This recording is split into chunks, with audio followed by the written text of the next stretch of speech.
might recall that we called that the blood pressure that entered into the arterial end, but here's a new word for you: hydrostatic pressure. Hydrostatic pressure is the pressure of the fluid pushing against the walls of the capillary.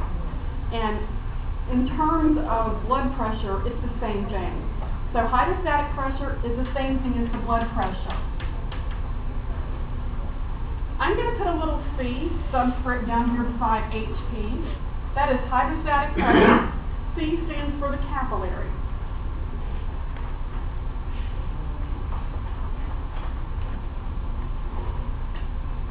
All right, do you recall what happened to blood pressure as that blood traveled through the capillary? It drops, right? If it comes in around 35 millimeters of mercury, it's going to continually drop as it travels through this blood vessel. By the time that it gets to the other end of the blood vessel, some books say 15, some books say 17.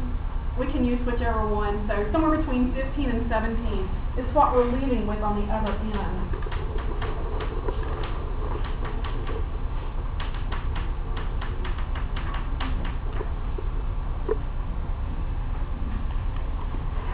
So this is an established fact. We already know that blood pressure tends to drop over the length of the capillary. We're coming in around 35 millimeters mercury of pressure. We're going to drop down to around 15 to 17 as we leave.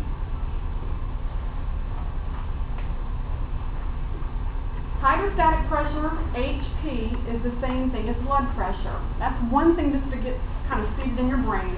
So it's not something different, it's just a different name for the same thing. Hydrostatic pressure is blood pressure. Out here in the surrounding tissues, we have interstitial fluid. That fluid also creates the pressure by pushing against the walls of the cells and surrounding vessels. The hydrostatic pressure out here, I don't know, what do you think? Is it very large? Negligible, you're right. It's a very small pressure. So the amount of pressure exerted by the fluids out here in the surrounding cells and tissues is pretty much nothing. We're looking at 1 millimeter of mercury or less in the surrounding cells and tissues. Notice that HP with the subscript of C indicates capillary. Out here in the surrounding cells and tissues, I'm going to use HP with the subscript IF for interstitial fluid.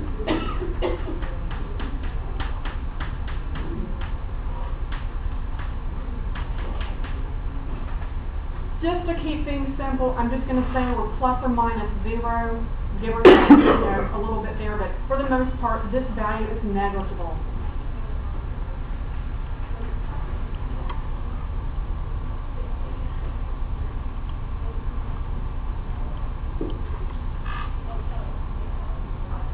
Hydrostatic pressure is blood pressure. It's the amount of push or force this blood or fluid has against the walls of its container.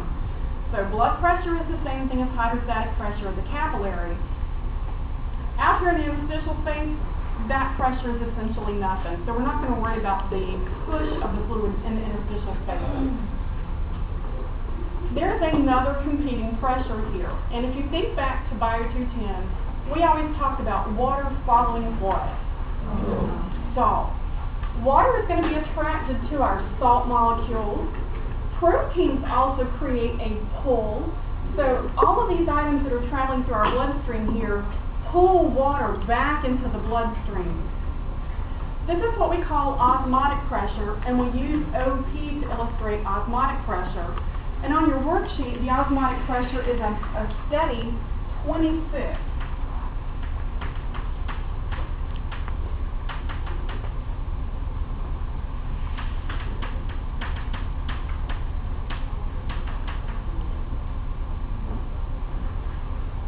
So at the arterial end, we're at 26 millimeters mercury pressure. At the venual end, we're also the same pressure, about 26.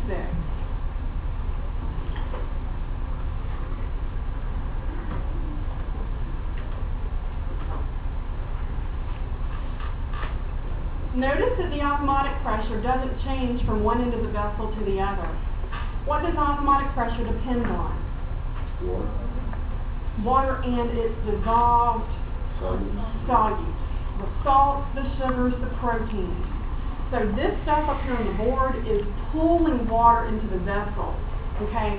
but the number of salts, solutes, and proteins really doesn't change that greatly from one end of the vessel to the other. That's why you'll notice osmotic pressure stays constant from the arterial end to the venual end. Osmotic pressure out there in the interstitial space, negligible. We're talking 1 millimeter of mercury pressure or less. So like the hydrostatic pressure, the osmotic pressure of the interstitial space is not going to contribute a whole lot to our discussion. I would stick it down here.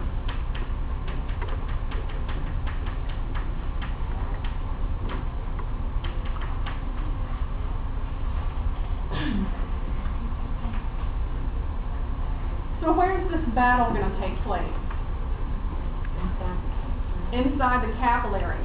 The battle of pressures has begun. Let's take blood that flows through the arterial end right now, okay? We've got a battle. We've got a 35 millimeter mercury of pressure. This is blood pressure. Blood pressure is pushing against the walls of your vessel. So there's 35 millimeters of mercury pressure pushing out. What does osmotic pressure do? Water follows salt, so where's pulling in? So it's a tide going out, fighting a tide coming in. So 26 is coming in. Who's going to win the fight? Blood pressure. 35 is going to push it out. How do you know? 35 is greater than 26. So at the arterial end here, the higher pressure wins, and the higher pressure is blood pressure. Blood pressure pushes against the walls of your capillary. Since your capillary is simple squamous, you push those fluids through those simple squamous layers, that one single layer, and out here into the interstitial space. So the winning force is a push of pressure out into the interstitial space.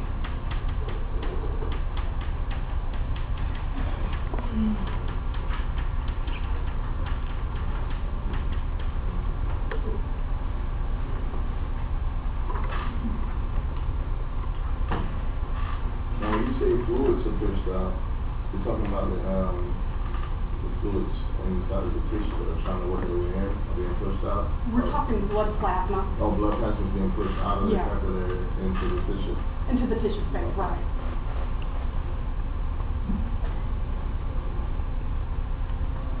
When you say blood plasma, you mean that proteins and all that? Just fluid.